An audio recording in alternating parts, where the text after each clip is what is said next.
Hey, what's up? What's up? Joe in Vegas back with another review. Yeah, Corey Feldman of the 80s, of Goonies and Lost Boys and Stand By Me, License to Drive. I mean, there's so many. Hey, on his own, for every 80s kid, he's an icon. He, in most cases, was hand in hand with Corey Haim, who died a few years ago, sadly, tragically. But on his own, without Corey Haim, he had some of the most iconic roles in some of the most iconic, unbelievable movies of the 80s, and definitely cemented his place in pop culture history. He had this weird moment with Michael Jackson that seemed to have such a Michael had a weird, there was like this moment where like Macaulay Culkin was dressing like Michael and Corey Feldman was dressing like Michael, and that's a whole nother conversation. But, here we are 30-something years later, maybe even 40 years later, and there's still elements of Michael Jackson that were very infused into Corey Feldman, from the way he dances to the way he dresses. But there's no doubt he has had this side music career. As of late, with social media becoming what it is, it's kind of gone a little viral. I don't know if you've seen the videos or not, but in a way that I would say is not flattering. It's kind of there to make fun of him versus like, hey, look, Corey Feldman's actually a pretty good musician. I mean, look, he's like a fucking train wreck. Look at this guy. I think there was some Riot Fest or something where there were a bunch of videos that came out actually pretty recently.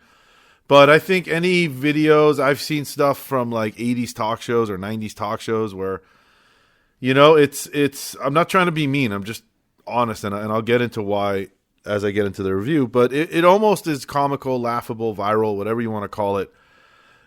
But nonetheless, like a Britney Spears or these people, you cannot take your eyes off of him for some reason.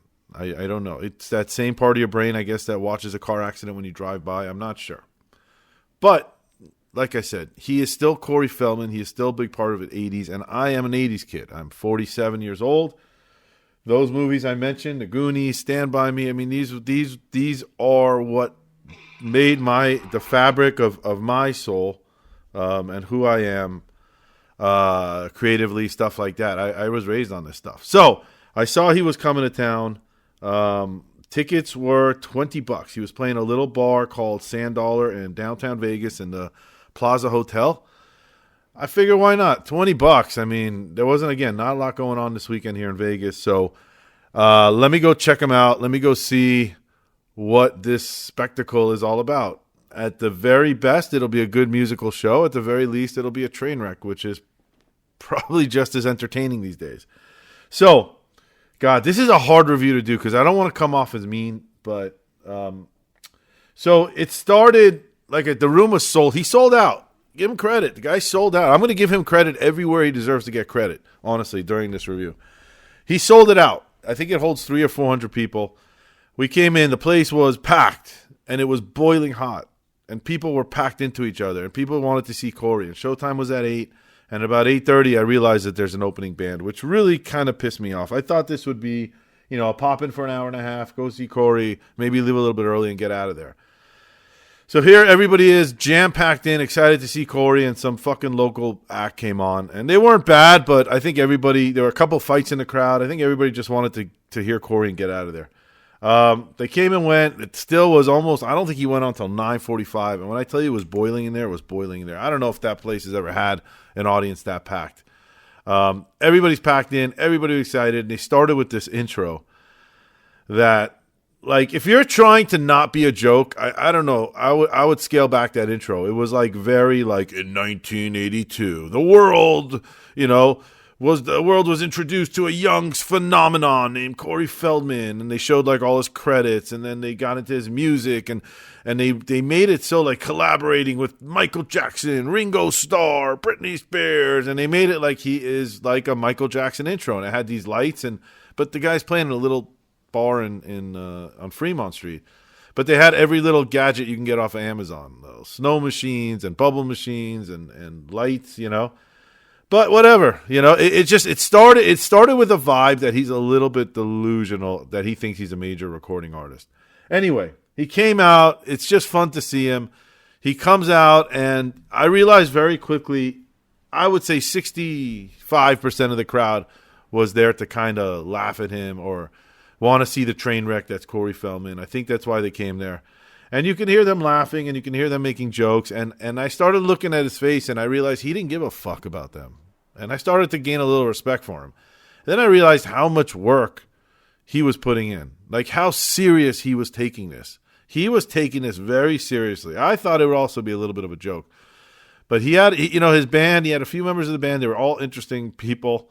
They were all talented. He's a talented guy. I mean, he's not the best singer, honestly, but if he wrote those songs, they're not terrible songs. It's a little weird to see those Michael Jackson moves kind of infused into everything he does. It's just strange. It's like, yeah, that was maybe cool for a couple of years in the 90s or late 80s, but, to still be doing these Michael Jackson kicks and spins, it's just a little bit weird to me, and I think it's off-putting to fans. It's like you never developed your own voice. You're just regurgitating someone else. But all in all, it wasn't a bad show. I'm going to go through the set list. My biggest complaint of the night, honestly, were the opening act. You did not need it. You're not a real major star. You don't need an opening act to warm up the crowd. They were warmed up for you. They came to see you, and they wanted to see you. The other thing he did was he let every single person in his band do their own song, which I thought really made this whole thing longer than it should have been. It was unnecessary. I'm there to see Corey. I'm not here to see his guitarist sing a song. It's just who I am. So that kind of annoyed me. But let me go through. He started with this song called Comeback Kid, which I think is his big anthem about himself, obviously. Army with Love. And he kept doing costume changes. I mean, he tried to make it a real production. And I started gaining a little bit of respect for him for that. Raising the Vibrations, Something in Your Eyes. And then this part was the best part of the show. And this honestly made this whole thing worth it. He did something called a music block. Now, I looked at the set list. I was hoping he would sing it, but he didn't. So he did the songs from basically all his big movies. So they did Cyndi Lauper's The Goonies song. I think it was called Good Enough. But his keyboard player sang it, not him. Then Stand By Me. I would have loved to see Corey Feldman sing Stand By Me. That would have been interesting. But he had his drummer come out and do it. And I think Corey played drums on it. And then they did a Beatles cover, Why Don't We Do It in the Road? That had nothing to do with his acting. I don't know why that was in there. But he also played drums and sang on that. Then he did People Are Strange, a Doors cover. I think that was in Lost Boys. I'm not sure. I think it was. Then these two songs to me were the best part of the show. So he did Cry Little Sister from the Lost Boys. And I thought he did it pretty good. And again, I'll post a video. I mean, you could see it in his face. He was performing like he was performing in front of 30,000 people. Then he was performing in front of 300 people. By now, half the place already cleared out. I think people just wanted to see what he was about and then get the hell out of there. But I thought he did a good job on it. I really did. I liked it. Then he did Rock On, which I thought was his best song of the night. That is so cliche 80s, and he did a good job. I don't know. And then Vampire Girl, his guitarist sang. Again, Corey goes off the stage when the other people sing. Feeling Funky, Diseased, Ascension Millennium, Save a Prayer, which I think was his bassist, did that one. And he did Perfect Woman, Deceptive Sarah, Walk, Depressed. And then given it was Christmas, he put on a Christmas hat and he did Jingle Bell Rock, which was pretty good. They pulled out these little snow machines. Again, all things you could tell he bought on Amazon. And he finished with Love Left. And again, when he talked about these songs, he was talking about it's the 30th anniversary of Love Left. I know you all know it is, and I'm going to do it because it's the 30th. And everyone's like, what? We're just here because you're that kid from Goonies, But he battled through all that smoke, and he battled through all that noise. And that's why I would recommend this show. The music wasn't bad. You just have to get past your head that's Corey Feldman, and you just got to get past. There's something inherently cheesy about it. I can't put my finger on it. But he has moments. There's moments in it that are like, oh my God, he sounds like shit. He's doing weird dances, and this is just weird. But then there were moments like, hey, this guy can actually play instruments. And he does have his voice was dying by the end of the night. But you're like, hey, he actually has a decent voice. And look at how much work he's putting in. He's taking this really seriously. He wrote all these songs. He's singing all these songs. And you kind of tip your hat to him. And when you put it all together, it's not a bad show. $20. I'm going to give it a 7 out of 10. Just from an overall entertainment value, I think it does you get exactly what you want. He delivers enough of the stuff that'll make you laugh and be like, oh, this guy's a train wreck. But he also delivers enough to kind of win a couple people over. I wouldn't say he won me over. I'm not going to go download his albums. But it's not a terrible night out for $20. You get to see one of these icons you grew up with.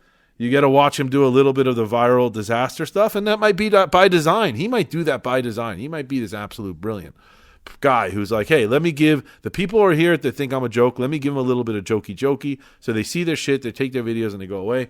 And then I'm going to sit here and play my music, and maybe I'll get through to 5, 10, 20 people a show. Not bad. It's not bad. It's not a bad night out. I actually think that was the last night of his tour, but it sounds like he's not stopping anytime soon. So maybe down the road, this review will help somebody somewhere. Thanks for listening. I appreciate it. If you saw it, if you were there, leave some comments, and I will see you at the next show. Bye-bye.